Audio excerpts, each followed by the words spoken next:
You're listening to Health Nuts with Dr. Chris Carr. Making lifestyle changes is hard for many people, and not knowing what to do or how to do it makes the task all the more daunting. Here at Health Nuts, we focus on helping you live a fuller life by discussing everyday health issues and exploring breakthrough solutions on how to overcome them. And now, here's your host, Dr. Chris Carr. Welcome back to another episode of Health Nuts. I'm your host, Dr. Chris Carr. Today, I've got an awesome guest for you. I can't wait to have her share all of her information. That is one Dr. Stephanie Zgraggen.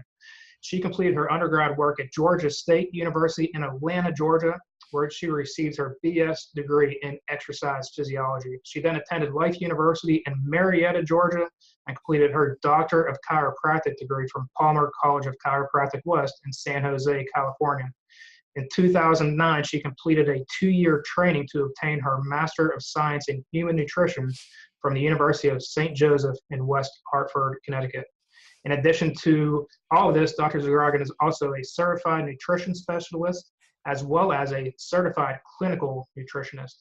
Dr. Zgraggen practices in Charleston, South Carolina, and her private practice is centered on functional endocrinology, lifestyle modification, and whole food supplementation. Dr. Zgraggen's expertise includes functionally evaluating thyroid, adrenals, male and female hormone imbalances, and digestion. She is well-versed in saliva testing, hair mineral analysis, and functional interpretation of blood panels. She lectures all around the country, incorporating whole food nutritional protocols into practice.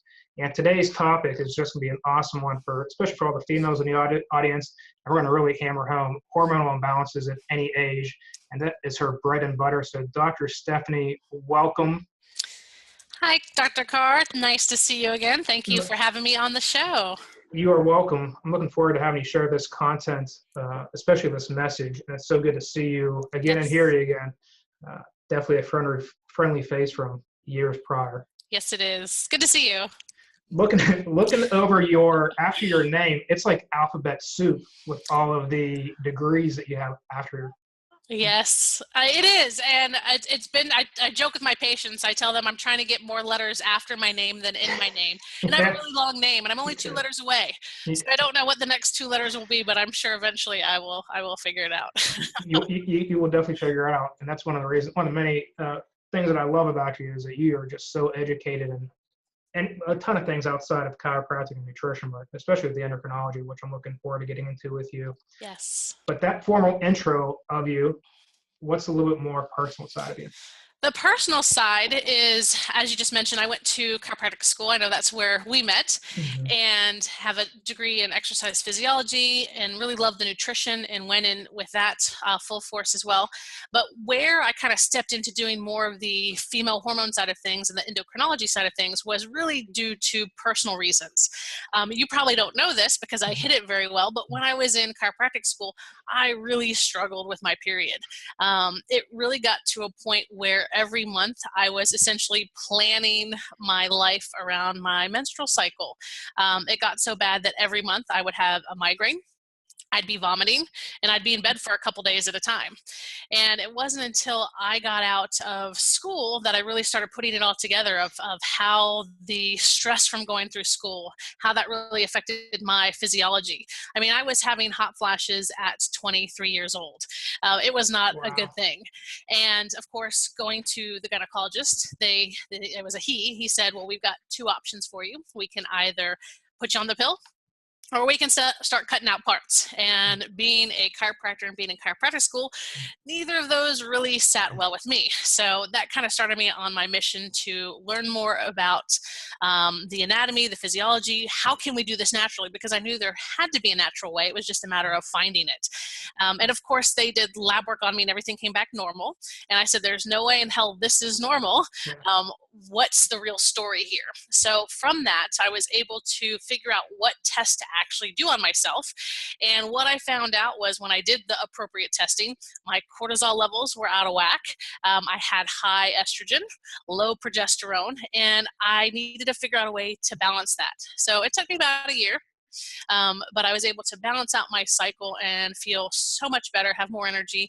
And at this point, I don't even know when she's coming every month. So it was that and being able to start teaching women that in practice, and that just grew and grew and grew to the point where I literally had to get to a point where I just started focusing on female hormone health in practice. So that's why I'm so passionate about helping ladies balance their hormones. Yeah, it's a hot button topic because it affects, I mean, probably close to over 90% of all females. Some might be symptomatic when they get older and go through menopause, but it's, there's a couple of things you can guarantee: death, taxes, and if you're a female, you're probably going to go through menopause. Exactly. And the tough thing too is that because of the lifestyle we have now, and women are doing so much more between having a job, taking care of their family, and just the stress of all that, we're seeing more challenges while they're still having their period. So more menstrual cycle challenges. We're seeing women going through menopause earlier, but it's not really a true menopause. And we're seeing more issues with PCOS, polycystic ovarian syndrome, endometriosis, fibroids, you name it. And the nice thing is there's natural ways that we can start working with our body and getting our body to work for us again. But a lot of people just aren't having this conversation. And I'm looking forward to really hearing your story on this and really just diving into it. Before we get to the nuts and bolts of what we're going to talk about today, I always love to hear your favorite quote, something stuck with you, an affirmation, something you might talk to yourself every day. I think you'll appreciate this one since you know me. But I have to say one of my favorite quotes is, "Well-behaved women seldom make history." That fits you well. Yes, it does. And not that I'm badly behaved, but just that whole idea of thinking outside of the box and not taking no for an answer, and keeping that curiosity of there being a better way or a different way to do something. Yeah, that would sum up pretty much how you have lived your life, and one of the many reasons why you're so successful. Thank you. So today, talking about female hormones, and I always like to start off with a broader scope, because a lot of females might have heard hormonal issues before, but they may not really understand it. So if you're the female, whether you're 20, 30, 40, 50 plus years of age, what are some common body functions that they might notice if they're going through these type of issues? Yeah, hormonal dysfunction can really wreak havoc on every facet of a woman's life. We think of it, hormones just being your menstrual cycle or hot flashes or night sweats, but so much can be due to your hormones. It can be changes in energy, having more fatigue. It can be migraines, headaches, joint pain. Even if you're going into menopause, being diagnosed with osteopenia. So there's that relationship between your hormones and your bone health, digestion. It's huge. So almost every facet of your physiology could potentially be tied back to how well your hormones are functioning. It's absolutely amazing. I'd say probably the two most common reasons women come to me, other than just having a menstrual cycle that's out of balance or having the hot flashes, are either fatigue, so they're just not feeling like they used to, or weight gain. So if you feel like you're eating better, you're exercising more, and you're either nothing's moving as far as your weight goes, or you're continuing to gain weight, that's a lot of times either a toxin issue, a digestion issue, or a hormonal issue. So those are definitely things that we can deal with. Yeah, and so they have presenting with all these symptoms at various ages. So they're experiencing these things now, the chronic fatigue or the energy or the heavy menses. What do they do if that's happening to them? Well, the big thing, I think, the first thing to do is really start being curious, being able to ask your doctor for questions, figure out what testing do we need to do. As I mentioned with my story, my doctor did some routine blood tests and everything came back normal. So there's definitely different tests that you can have done that's really going to assess how well your adrenals are functioning, which are the stress glands, or how well your ovaries and brain and hypothalamus are communicating with each other. So in my office, I do saliva testing because I feel that gives a bigger picture. And especially if you're having a menstrual cycle, when you can do a saliva test, my ladies are giving samples throughout an entire month. So I see a whole month's worth of tests, and I've got about 8 hormones that I see their ups and downs throughout a whole cycle. So I can literally pinpoint, okay, your problem is right here. Maybe it's ovulation. Maybe it's that week right before your period starts. So I can really put a handle on what's wrong and whether we need to raise or lower hormones. Because another thing that's not really talked about is a lot of times if one of the hormones is high or low, guess what? It's the same symptom. So you can't just look at someone's symptoms and know, oh, you've got excess of this hormone or this hormone's too low. You really do need to consider doing some type of testing to really put that onto paper and get the data. It's almost like these hormones are in a symphony. Yes, they are. I call it the dance. Yeah. There's definitely a dance, and it's between the thyroid gland, the adrenals, the ovaries, and the hypothalamus and pituitary in the brain throughout the entire month. And sometimes, and especially with women that have maybe taken birth control for a while, when we take birth control, we're essentially telling all those systems to be quiet and not communicate to each other like they're used to. So when ladies are then trying to get pregnant maybe, or they don't want to be on birth control anymore, they take the birth control away, but the communication can't start again. So sometimes it's a matter of jump starting the system so that the brain can communicate with the ovaries and the adrenal glands and everything else. And you hit the kind of a good segue into where I was going to lead with it was going to be the testing, whether it was going to be the saliva testing or something along those lines, or hair analysis, fingernail analysis, what have you. So their blood work comes back off, saliva work comes back off. What are some natural ways they can support these menopausal issues that they're going through?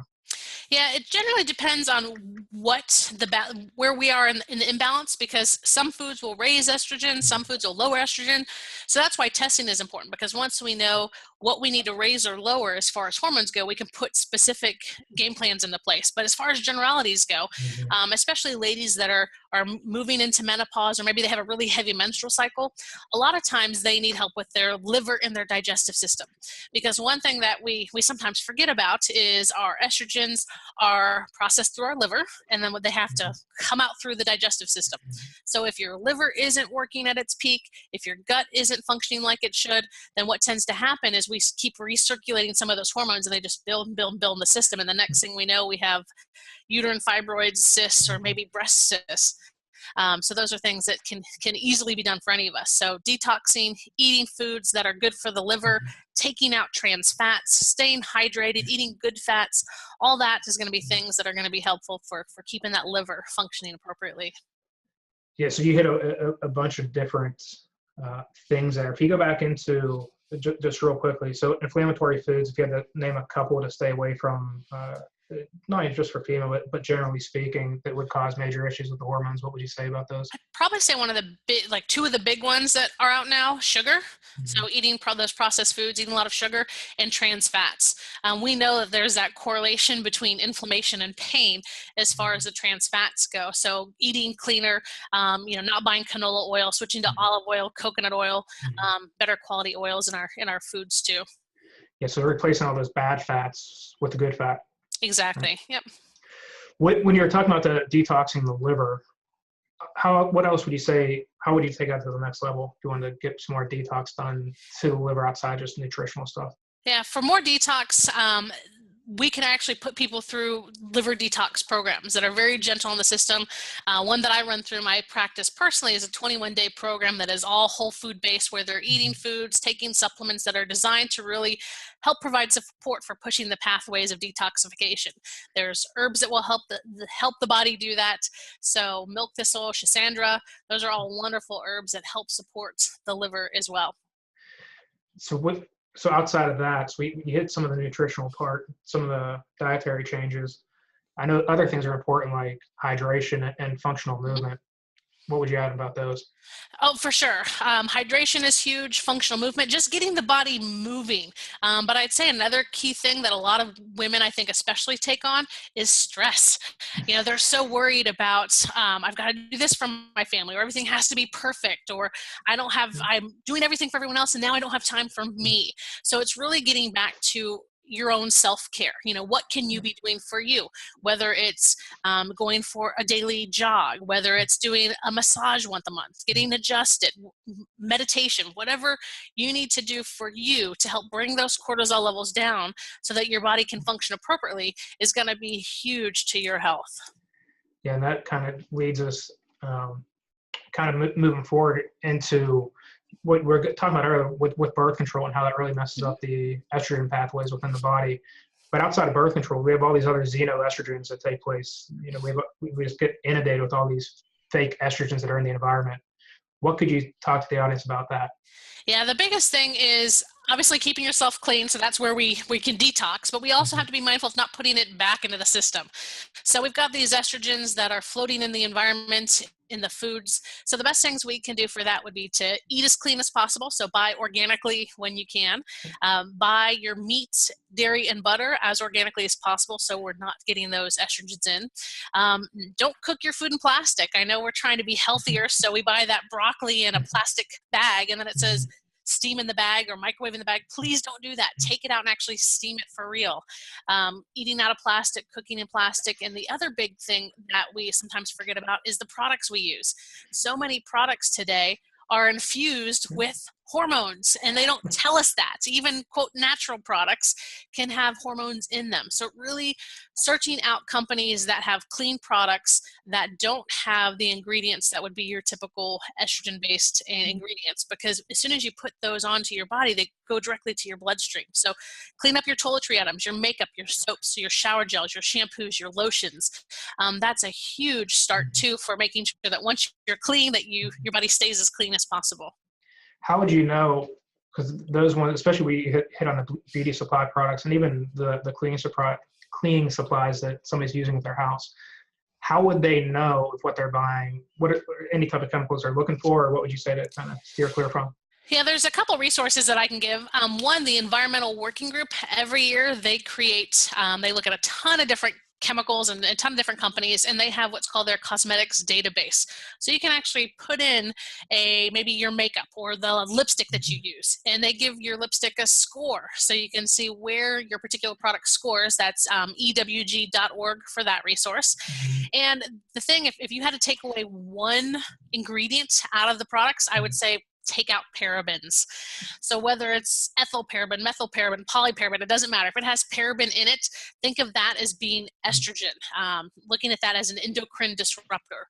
Even if it's a natural product, it can still have that in there. So that's the one key ingredient I would take out of your products starting today. Just say no to parabens. Just say no to parabens. That should be a t-shirt. That's it. Yeah, and then you also hit about plastics as well. I think what also pops up in products are phthalates. That's another one too. So it's tough because people ask me all the time, well, what about this plastic or this number? For me, I try to avoid all of it as much as I possibly can. So is it possible to do that every single day of the year? No, I travel a lot and I'm picking up maybe a container at the airport. But when I'm at home, I drink only out of glass. I buy glass bottles. The water that I have brought to my house monthly is spring water in glass bottles. So just doing what you can, because if we think of everything and think about the minutia, it would drive us nuts. So if you do the best that you can most of the time, then when you eat out or you're traveling, it's not that big of a deal either. Yeah, I think you made it realistic for the audience, because we're going to travel, we're going to go on vacations. Nobody's perfect. We're going to eat out and try to minimize the exposure in the times that you can when you're at the house. I think a lot of times, like you say, we put so much stress on ourselves. It's just one more thing to stress ourselves out is that, I can't drink this water, I can't eat this food. Yes, I want everyone to be mindful but not stressing out about it, because once again, the stress raises the cortisol raises the estrogen raises the insulin, and then we have a mess. Yeah. So it's doing what you can when you can most of the time, and trying not to worry about it too much if you're out and about or on vacation or that kind of stuff. Yeah, that was awesome. It was a great share. Before I get into some other things in regard to this topic, any herbs specifically you can use for maybe improved energy and vitality that you recommend? I know that with energy being such an issue. Yes, some of my favorite herbs for energy, I love rhodiola. Rhodiola is a great adaptogen for the adrenal glands. Withania is another one. Licorice is great as long as you don't have high blood pressure. Licorice is specifically great for helping those people that might have a little bit of belly fat around their tummies there, so that helps to decrease that as well. So there's a lot of good herbs out there that can help with energy and vitality. It's awesome. Yeah. And then moving on to a couple different things. So I always look for the audience that you already gave a bunch of takeaways, but if you're going to kind of stick with 3 health nuggets that you could share with the audience that they could use right away, what 3 health nuggets would you share? I'd say be curious. So question your doctors, ask your gynecologist for more testing, especially if the answer is we don't know or everything seems normal. Keep digging. Find those resources, start learning about your hormones yourself so that you're armed with the knowledge to take your health to the next level.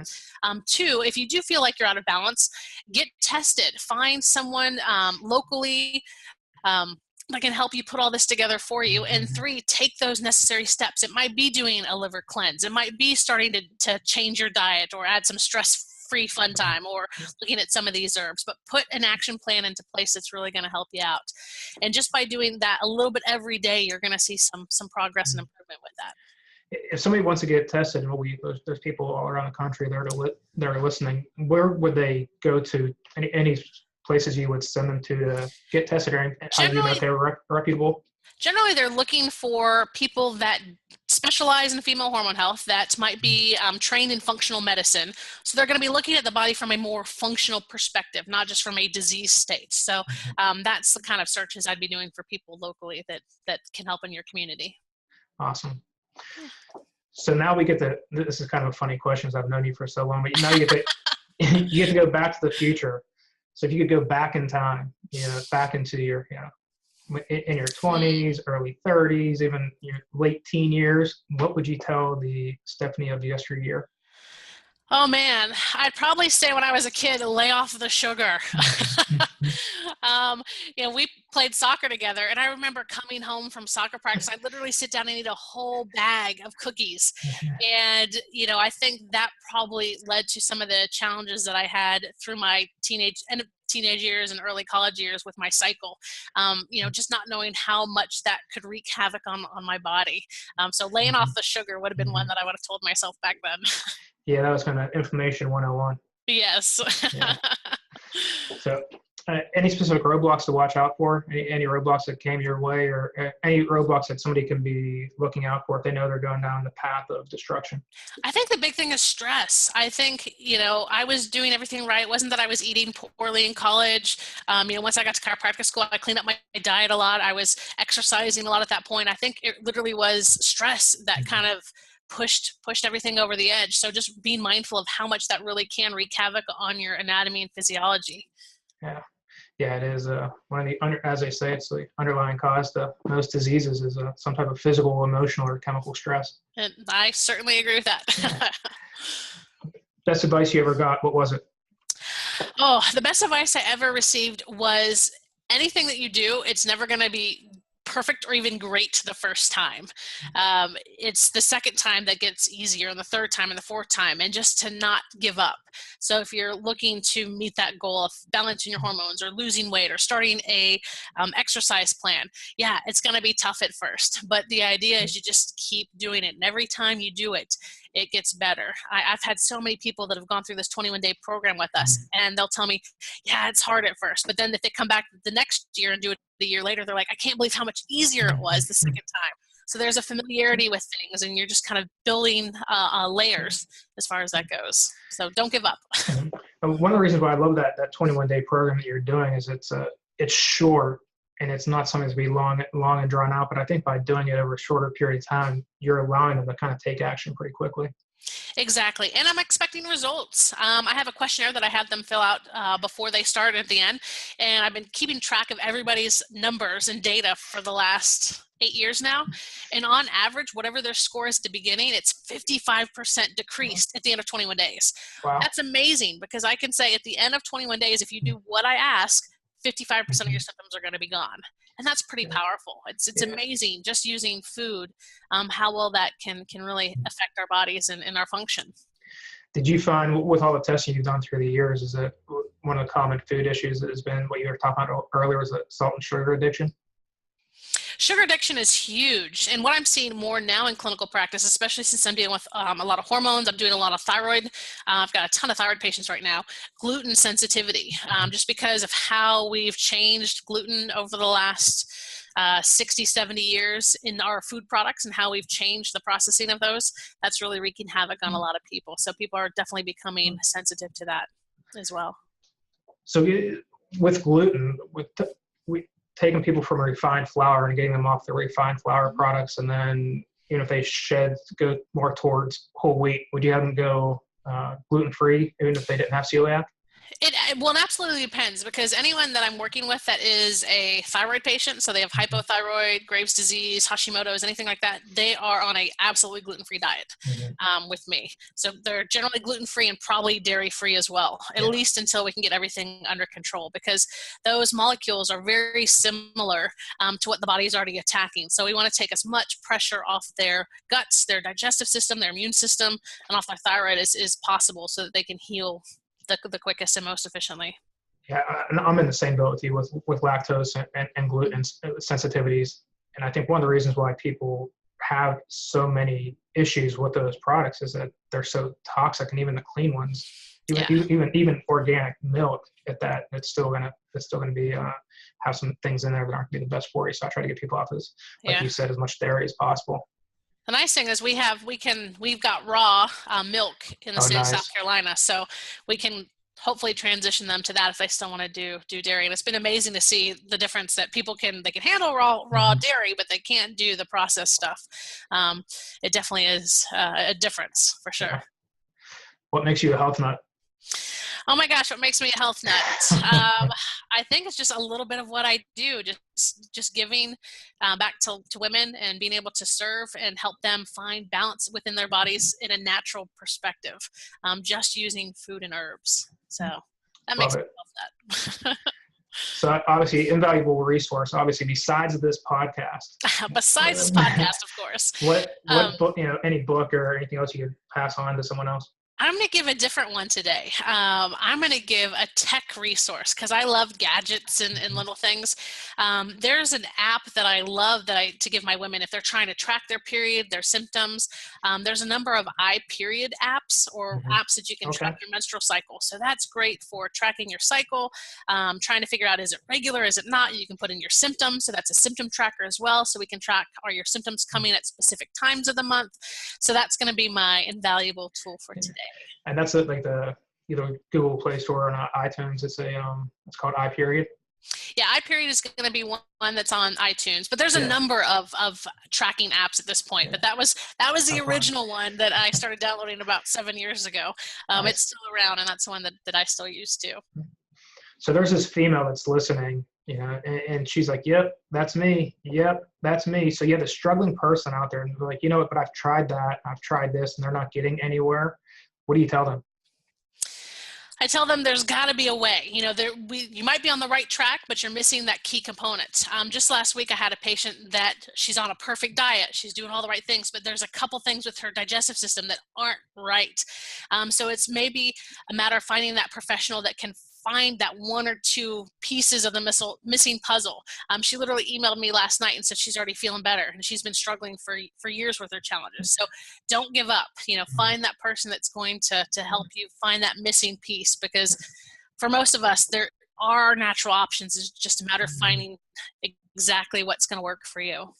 Find a way to get rid of the interference and let the body do its thing. Exactly. So last but not least, Dr. Steph, somebody wants to find you. Obviously, yes. I know where you're at, but the audience may not. I'm Googleable. Yes, you are. With my last name. Yes. But also, I do have a website. Yes. My website is healyourhormonesnow.com. And anyone that's listening to the podcast, if they hop on over to that website and if they put in their name and email address, I'm going to email them my naughty list. It's Dr. Stephanie's naughty list. It's the top 5 foods that wreak hormonal havoc on your body. So that's a nice PDF we'll send you just for signing up for our newsletter. I also offer complimentary consultations, whether in person in Charleston or via phone or Skype for people all over the country and all over the world at this point. So I can be used as a resource as well. And I also, because I know how you are, but I'd like to give you another shameless plug because of something I really love what you're doing. And that is with the beauty supply products and the care products, where you have actually developed a couple products for skin scrubs and et cetera. Can you go into just what they are and where they can get those at. Sure. We created a new line. We are looking to create products because we know all the junk that's in a lot of products. I wanted to create a line that was as chemical-free, all natural as possible that actually worked. So it took about a year of planning, and the name of our company is Lime and Lotus Organics. And if they're interested in our products and they want to check out what we've got and the ingredient list, it's limeandlotusorganics.com. Awesome.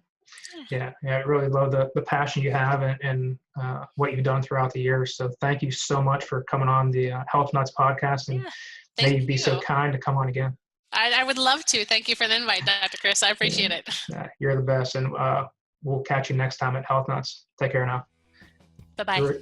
So, you've heard from the experts yourself this episode and have gotten some golden nuggets on health. There is so much more to come and so much more to learn. Head on over to pghcw.com. Again, that's pghcw.com, and sign up for our newsletter where you'll receive free info on how to get and stay healthy. Thanks for listening, and we'll see you next time on Health Nuts with Dr. Chris Carr. Be sure to subscribe to the podcast and please leave a review.